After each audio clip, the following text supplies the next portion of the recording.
Hi,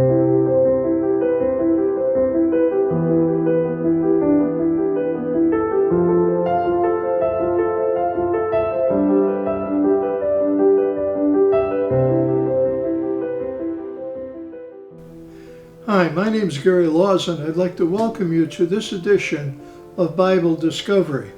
Now today we're going to be in the book of 2 Timothy, and we're going to take a look at the words of Paul. He has written to Timothy, and he has given him specific instructions, but there's something that he wants Timothy to know. Let me read this for you as we both discover this.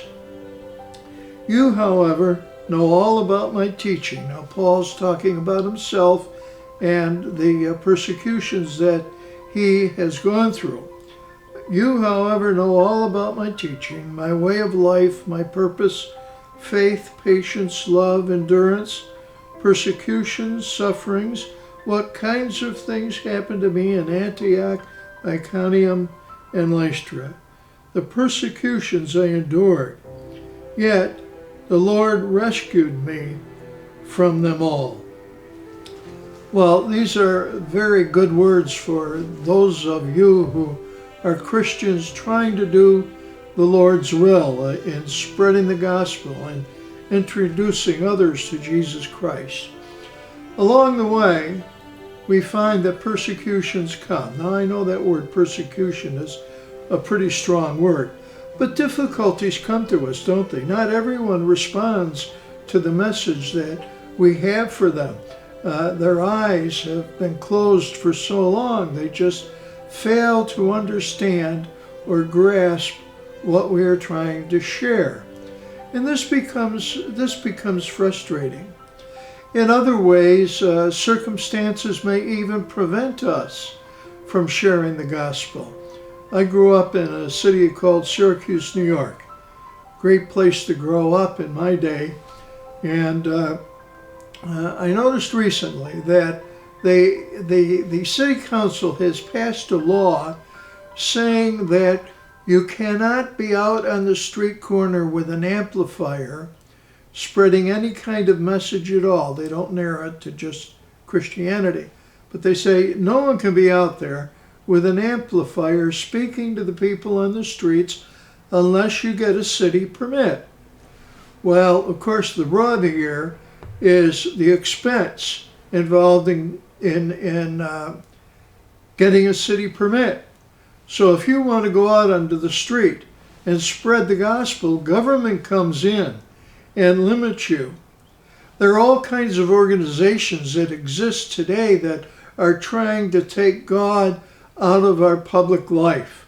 Of course they can't do that, but boy, they sure are trying their best. I think of so many of them that say there has to be a separation of church and state, and the point is they just don't want to be faced or confronted with the Christian faith, and so they do all that they can to work against it.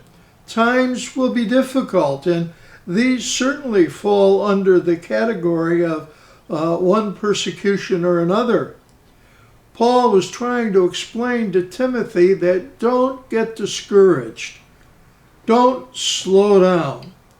Don't refrain from doing what God has called you to do. It's so important that that message continue to be preached throughout the world. And people will come as a result of your preaching. They'll come and they'll accept Christ. Not everyone. Many will reject it out of hand. But certainly many will come if you're faithful in the preaching of the Word. Now, I hope these words have been meaningful to you today. Are you having a tough time in your ministry?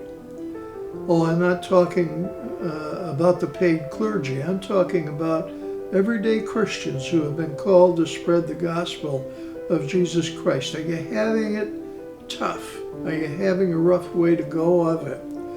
I want you to remember these words of Paul as he shared them with Timothy. when he said God had delivered him from all of the persecutions that came his way. He'll deliver you too.